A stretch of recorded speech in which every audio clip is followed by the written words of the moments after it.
Perundingan antara Indonesia dan Belanda mengenai masalah Irian Barat berjalan alot.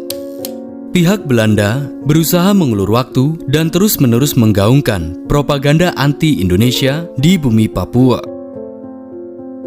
Lebih dari itu, sebenarnya sejak tahun 1950-an, Belanda dengan gencar mendirikan beberapa partai pro-Belanda guna meyakinkan dunia internasional bahwa Belandalah yang layak memberi kemerdekaan Irian Barat, bukan Indonesia. Bahkan, pada awal tahun 1961, Belanda bersama partai-partai Papua pro-Belanda mengadakan pemilu legislatif di Irian Barat.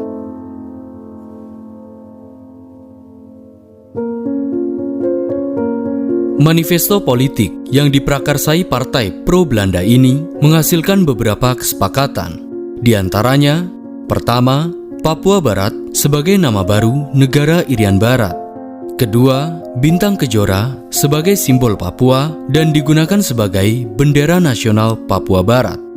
Dan yang ketiga, Hai Tanahku Papua sebagai lagu resmi kebangsaan Papua.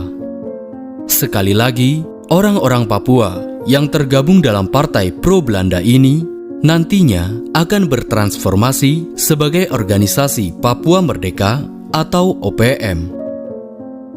Tidak berhenti di situ. Pada tanggal 11 Oktober, Belanda membentuk Komite Nasional Papua. Dan pada tanggal 1 Desember 1961, Belanda mengibarkan bendera bintang kejora sejajar dengan bendera Hollandia. Disitulah Belanda berjanji akan memberikan kemerdekaan bagi Papua pada tahun 1970. Dan sejak itulah propaganda anti-Indonesia lebih ditingkatkan. Apa musuh kita? Musuh kita yang terbesar, yang terutama, terpokok.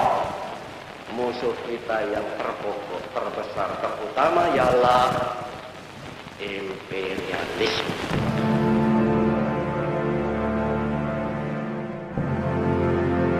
Melihat kondisi ini, tentunya Indonesia tidak tinggal diam. Pada tanggal 11 Desember 1961, dalam sidang kabinet, Presiden Soekarno sebagai Panglima tertinggi memutuskan mengaktifkan Dewan Pertahanan Keamanan Nasional atau Depertan yang bertugas mengerahkan seluruh potensi nasional dalam pembebasan Irian Barat. Dalam sidang pertamanya, Depertan merumuskan dibentuknya Komando Operasi Tinggi atau Koti Pembebasan Irian Barat dan konsep Operasi Tri Komando Rakyat atau Trikora. Dan pada tanggal 19 Desember 1961, di alun-alun utara Yogyakarta, di depan ribuan rakyat Indonesia, Presiden Soekarno mengumumkan pelaksanaan Operasi Trikora. Pertama, gagalkan pendirian negara Irian Barat.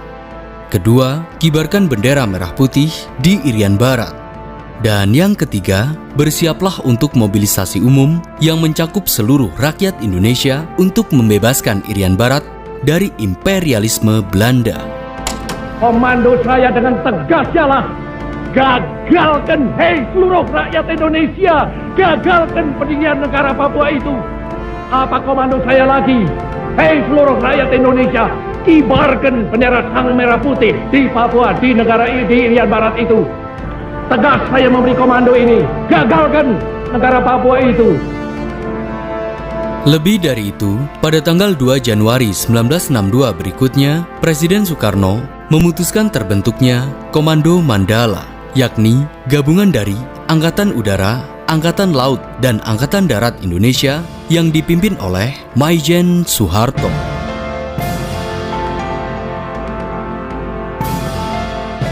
Dengan begitu, Operasi Tri Komando Rakyat atau Operasi Trikora akhirnya dilancarkan. Kini, Indonesia sudah berbeda. Dan kini, Indonesia mulai bersikap ofensif dan sudah siap untuk melancarkan konfrontasi terhadap Belanda. Menanggapi hal ini, Belanda tidak tinggal diam. Belanda mengirim kapal induknya HMS Karel Dorman, kapal-kapal perusak, serta pesawat-pesawat tempurnya di sekitar Irian Barat. Militer Indonesia juga demikian. Maijen Soeharto juga mengerahkan seluruh armada yang ada serta ribuan pasukan ke Makassar, sebelah barat Irian Barat. Dengan demikian, perang terbuka antara Indonesia dengan Belanda dapat meletus kapanpun. Dan pada faktanya, perang sudah di depan mata.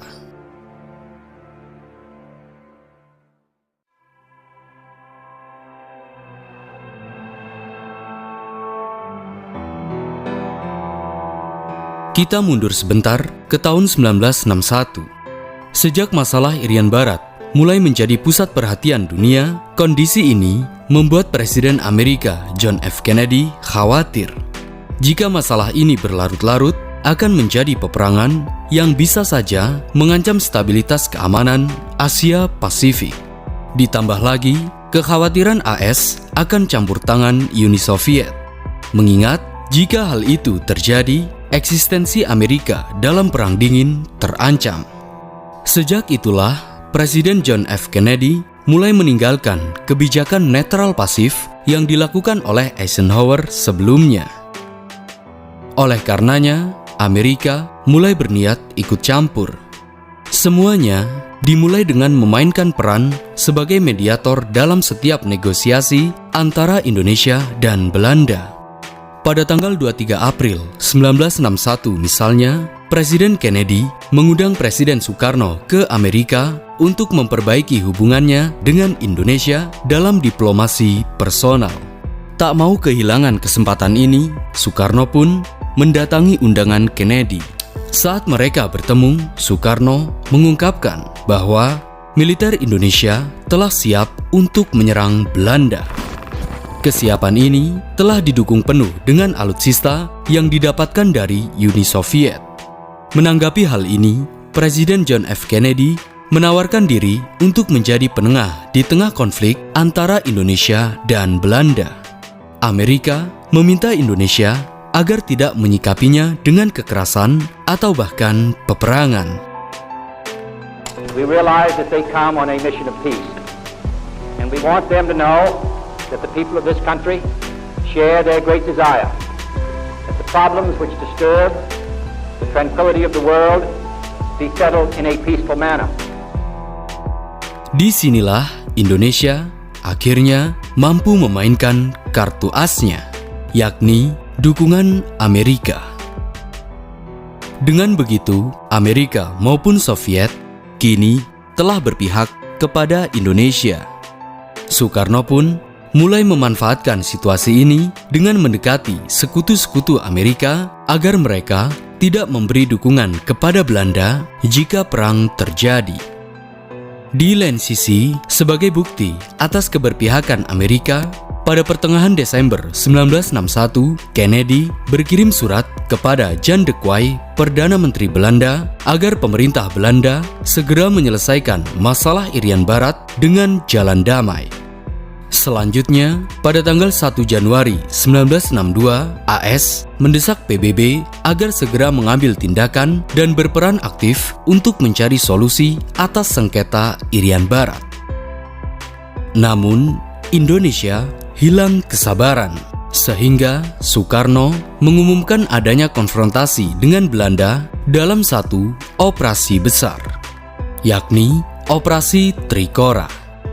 Sebagai responnya, Belanda pun mengerahkan armada perangnya ke Irian Barat, dan perang kini benar-benar sudah di depan mata.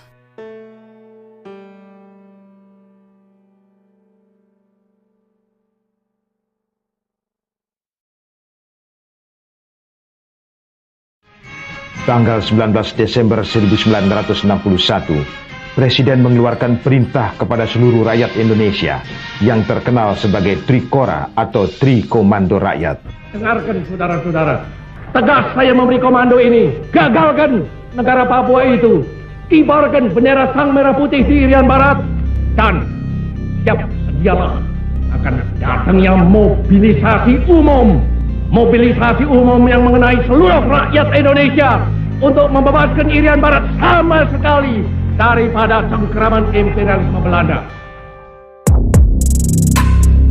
Setelah Presiden Soekarno mengumumkan akan adanya mobilisasi umum dalam operasi Trikora, seluruh persiapan Angkatan Bersenjata Republik Indonesia akhirnya dilakukan. Komando Mandala pimpinan Maijen Soeharto ini mengerahkan 13.000 tentara, 7.000 penerjun payung, serta 4.500 marinir. Seluruh pasukan, baik dari AURI, ALRI, serta Angkatan Darat Republik Indonesia diperkuat dengan alutsista yang cukup besar. Di antaranya 50 helikopter Mi-4 dan Mi-6, 30 pesawat jet MiG-15, 59 pesawat pemburu sergap MiG-17 dan MiG-19, 20 pesawat pemburu supersonik MiG-21, 12 kapal selam kelas Whiskey, puluhan korvet, dan 1 buah kapal penjelajah kelas Sverdlov atau KRI Irian. Dari jenis pesawat pengebom, terdapat 22 pesawat pembom ringan Ilyushin IL-28 dan 26 pesawat pembom Tu-16. Sementara dari jenis pesawat angkut, terdapat 26 pesawat angkut ringan jenis IL-14 dan AQ-14, 6 pesawat angkut berat buatan Uni Soviet, dan juga termasuk 10 pesawat angkut berat jenis C-130 Hercules milik Amerika Serikat. Dari sini, kita mengetahui ternyata ada senjata milik Amerika yang digunakan. Dengan kata lain, Amerika dengan diam-diam memberi bantuan alutsista kepada Indonesia. Menariknya, ribuan pasukan sukarelawan Soviet juga ikut serta dalam misi ini. Lebih dari itu, strategi untuk menyerang Belanda di Irian Barat sudah disusun oleh Panglima Mandala Maijen Soeharto. Di antaranya, pertama, tahap infiltrasi atau penyusupan. Penyusupan ini rencananya dilancarkan sampai akhir 1962. Kedua, tahap eksploitasi. Rencananya akan dilancarkan pada awal 1963 dengan mengadakan serangan terbuka.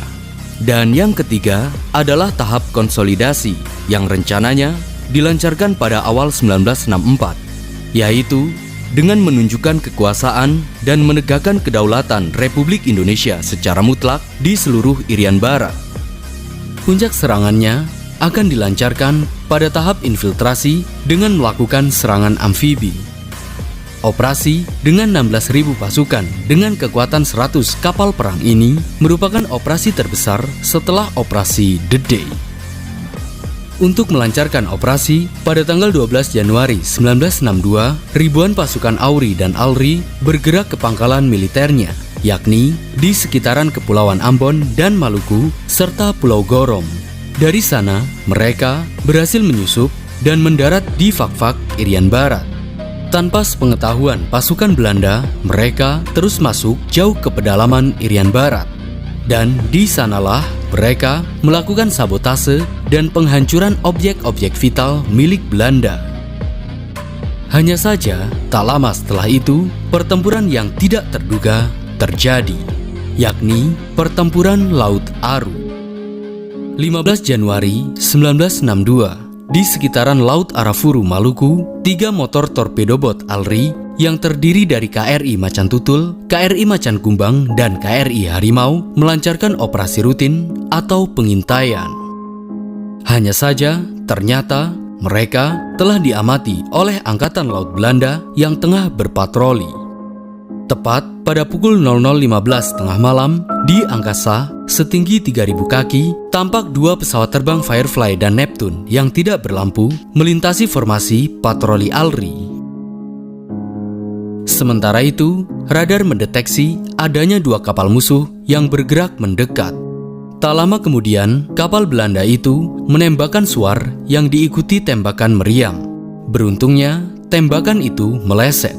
Secara tidak langsung, suasana pun menjadi tegang.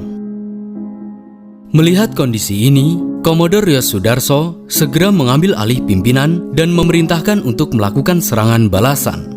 Namun, melihat posisinya yang terpojok, Komodo Rios Sudarso memerintahkan agar KRI Macan Tutul yang dinaikinya serta 2 kapal lainnya untuk kembali. Akhirnya, ketiga kapal itu pun serentak membelok 180 derajat. Ironisnya, KRI Macan Tutul macet dan terus membelok ke kanan.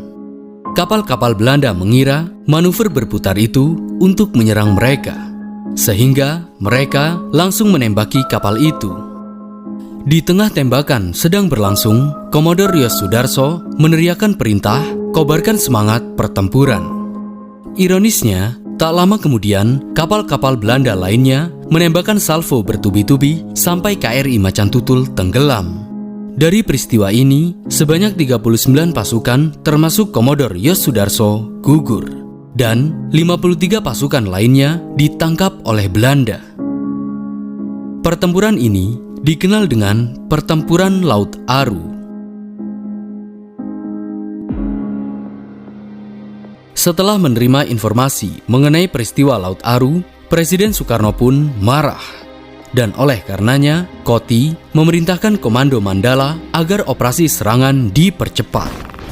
Akhirnya, setelah melakukan pengintaian, Maijen Soeharto memerintahkan Alri untuk melancarkan infiltrasi dalam operasi amfibi. Dengan kekuatan 16.000 pasukan, puluhan pesawat tempur, serta 100 kapal perang, pada bulan Maret 1962, mereka bergerak menuju pangkalannya di Kepulauan Ambon dan Maluku.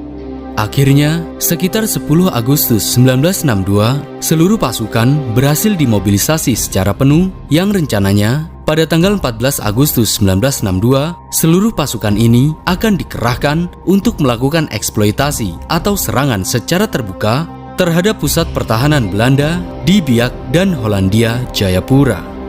Serangan inilah yang kemudian disebut sebagai Operasi Jaya Wijaya. Hanya tinggal menunggu perintah dari Koti, mereka dengan sigap akan melancarkan serangan terbuka. Sebaliknya, Belanda juga sudah menjaga bentengnya yang diperkuat 13.000 pasukan serta armadanya yang cukup besar. Hanya tinggal menunggu waktu saatnya tiba, keduanya akan bertempur hebat.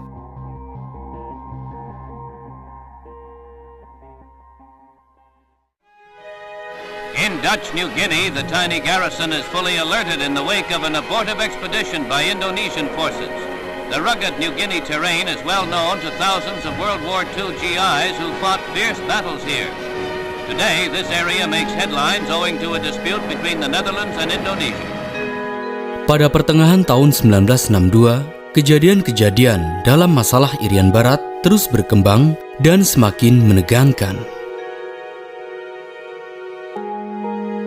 Kondisi ini tentunya membuat Presiden Amerika John F. Kennedy khawatir jika peperangan besar akan segera terjadi. Akhirnya, pada tanggal 20 hingga 22 Maret 1962, Amerika mengadakan perundingan antara Indonesia dan Belanda di Middleburg, Virginia, Amerika. Hasil dari perundingan ini, Belanda mau menyerahkan Irian Barat kepada Indonesia setelah diadakannya penentuan nasib sendiri oleh rakyat Irian Barat. Namun, hal ini dibantah pihak Indonesia. Indonesia menginginkan agar Irian Barat diserahkan kepada Indonesia terlebih dahulu, barulah kemudian diadakan penentuan nasib sendiri. Otomatis, usulan ini ditolak oleh Belanda.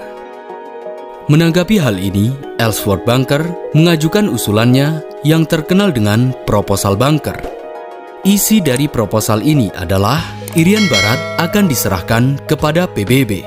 Selanjutnya, PBB akan membentuk pemerintahan sementara sampai tanggal 1 Mei 1963. Setelah itu, akan diadakan penentuan nasib sendiri oleh masyarakat Irian Barat pada tahun 1969 mendatang. Pada akhirnya, proposal Bunker ini pun diterima oleh kedua belah pihak, dan akhirnya kesepakatan pun berhasil. Sebagai lanjutan dari perundingan Middleburg, pada tanggal 15 Agustus 1962 diadakan Perjanjian New York. Dari perjanjian ini diputuskan bahwa Irian Barat akan diserahkan kepada United Nations Executive Authority atau UNTEA mulai dari 1 Oktober 1962 hingga 1 Mei 1963. Selanjutnya, Irian Barat akan diserahkan kepada Indonesia secara de facto dan menjadi sepenuhnya milik Indonesia setelah kemudian diadakan penentuan pendapat pada tahun 1969 mendatang. Meski status Irian Barat masih menjadi de jure, setidaknya bendera Indonesia berhasil dikibarkan di tanah Irian Barat. Otomatis, Operasi Jayawijaya atau Operasi Amfibi akhirnya dibatalkan seketika setelah kemudian Maijen Soeharto menerima informasi dari Koti Presiden Soekarno. Lantas, jika Operasi Jayawijaya memang benar-benar dilancarkan, apakah mungkin akan terjadi peperangan yang besar? Nanti tanggal 1 Mei jam 12.30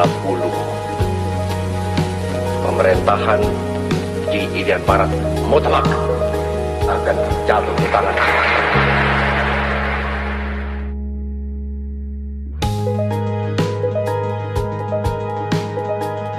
Seiring berjalannya waktu, pada tanggal 14 Juli hingga 2 Agustus 1969 diadakan Act of Free Choice atau penentuan pendapat rakyat Papera. Hasilnya menyatakan bahwa rakyat Irian Barat tetap ingin berada dalam negara Kesatuan Republik Indonesia. Hasil ini kemudian dilaporkan pada Sekjen PBB. Selanjutnya, pada tanggal 19 November 1969, Sidang Umum PBB nomor 2504 yang memutuskan PBB menerima hasil Papera yang telah dilaksanakan dan status Irian Barat telah menjadi milik Indonesia secara de jure. Kini, Irian Barat telah menjadi bagian dari wilayah Indonesia sepenuhnya. Dari sini, kita telah mengetahui bahwa perjuangan diplomasi pemerintah Soekarno yang bermain dua kaki ini telah berhasil dan tidak perlu akan adanya pertempuran panjang. Namun, bagaimana selanjutnya? Lupa saya menutup sambutan saya ini dengan memanjatkan doa kehadirat Allah Subhanahu wa Ta'ala agar supaya Allah memberi berkat rahmat kepada seluruh bangsa Indonesia, memberi berkat rahmat kepada seluruh perjuangan rakyat Indonesia ini, memberi berkat rahmat kepada perjuangan rakyat Indonesia yang hebat-hebatan di segala bidang untuk memasukkan Irian Barat ke dalam wilayah kekuasaan negeri. Sekian, terima kasih.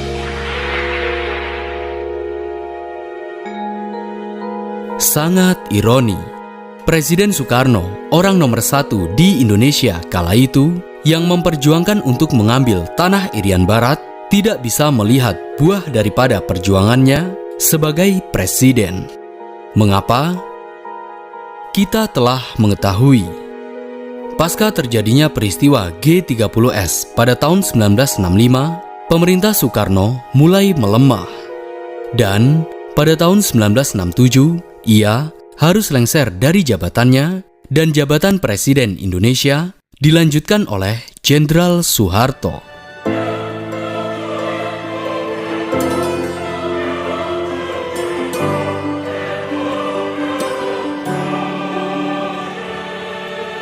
Di tangan Presiden Soehartolah, nasib Irian Barat akan ditentukan.